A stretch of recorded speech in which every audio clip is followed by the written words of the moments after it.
मित्रों, आपने अक्सर ये देखा होगा कि लोग भगवान की पूजा करने के लिए सामग्री में अगरबत्ती का प्रयोग भी करते हैं, क्योंकि ऐसा माना जाता है कि अगरबत्ती से कई शुभ लाभ प्राप्त होते हैं। लेकिन क्या आपको सचमुच में ये पता है कि पूजा करते समय अगरबत्ती जलाना शुभ होता है या अशुभ? अगर नहीं तो चलिए आज मिलकर जानते हैं। नमस्कार और स्वागत है आप सभी का द डिवाइन टेल्स पर एक बार फिर। तो चलिए सबसे पहले ये जानते हैं कि अगरबत्ती जलाने के फायदे क्या होते हैं। ऐसी मान्यता है कि घर में धूप अगरबत्ती करने से परिवार में हो रहे लड़ाई झगड़े कम होते हैं और इस सकारात्मक ऊर्जा का संचार होता है। पूजा में अगरबत्ती के साथ ही भगवान के सामने कपूर, घी का दीपक और गूगल धूप जलाना भी शुभ माना गया है। मित्रों, भगवान में आस्था रखने वाले हर इंसान के घर पूजा स्थल जरूर मिलता है और उस स्थल में भगवान कृपा के लिए कुछ सामग्री रखना भी आवश्यक माना गया है। इन्हीं सामग्रियों में से एक है अगरबत्ती। अगर ज्योतिषीय दृष्टि से देखा जाए तो अगरबत्ती को सुख और समृद्धि का प्रतीक माना गया है। अगरबत्ती जलाने से देवी लक्ष्मी का आशीर्वाद प्राप्त होता है और माता की कृपा आप पर बनी रहती है। और तो और इससे जुड़े कुछ वास्तु और ज्योतिषीय उपाय भी हैं, जिन्हें करने से आपके घर से नकारात्मकता दूर होती है। वास्तु शास्त्र के अनुसार हर दिन अगरबत्ती जलाने से घर का वास्तु दोष खत्म हो जाता है। कई बार खराब वास्तु के कारण भी आपका जीवन अस्त व्यस्त हो जाता है।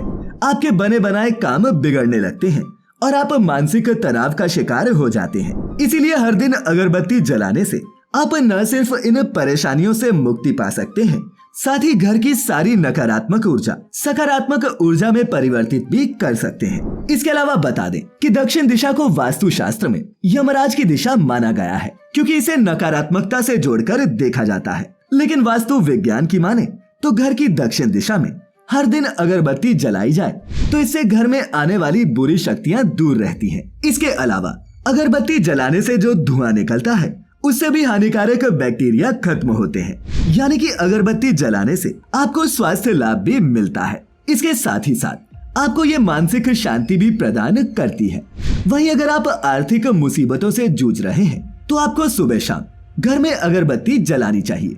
अब मित्रों, आप ये भी जानते होंगे कि हमारे शास्त्रों में बांस की लकड़ी को जलाना मना है। किसी भी हवन या फिर पूजा विधि में बांस को नहीं जलाते।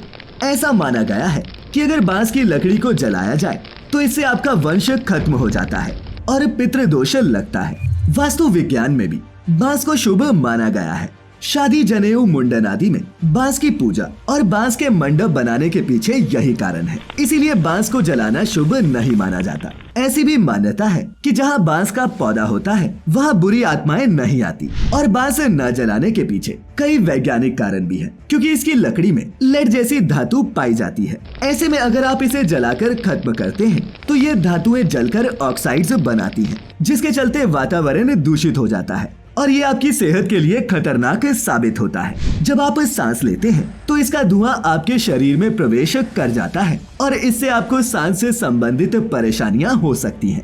अब दोस्तों, ये तो आपने जान लिया, लेकिन आप ये नहीं जानते होंगे कि ज्यादातर अगरबत्तियां बांस से ही बनाई जाती हैं। इसीलिए पूजा में इसे जलाना शुभ नहीं माना जाता। शास्त्रों में भी पूजन विधान में अगरबत्ती का उल्लेख नहीं मिलता। सब जगह धूप ही लिखा मिलता है। वहीं अगरबत्तियां बांस और केमिकल से बनाई जाती हैं, जिससे आपकी सेहत पर भी बुरा असर पड़ता है। इसके साथ ही फेंग शुई में लंबी आयु के लिए बांस के पौधे को बहुत शक्तिशाली माना गया है। ये अच्छे भाग्य का संकेत देता है। यही कारण है कि इसे जलाना फेंग शुई की नजर में भी अशुभ है। तो अब दोस्तों, फैसला आप ही करें कि क्या आप अगरबत्ती का प्रयोग करते रहेंगे या फिर नहीं। आज की ये प्रस्तुति आपको कैसी लगी, नीचे कॉमेंट्स में लिखकर जरूर बताएं। और अगर अच्छी लगी हो तो इसे अपने मित्रों, रिश्तेदारों के साथ भी साझा जरूर करें। ऐसी सभी धार्मिक और आध्यात्मिक जानकारियों के लिए जुड़े रहें द डिवाइन टेल्स परिवार के साथ। तो फिलहाल आज के लिए बस इतना ही। अब इजाजत दें। आपका बहुत बहुत शुक्रिया।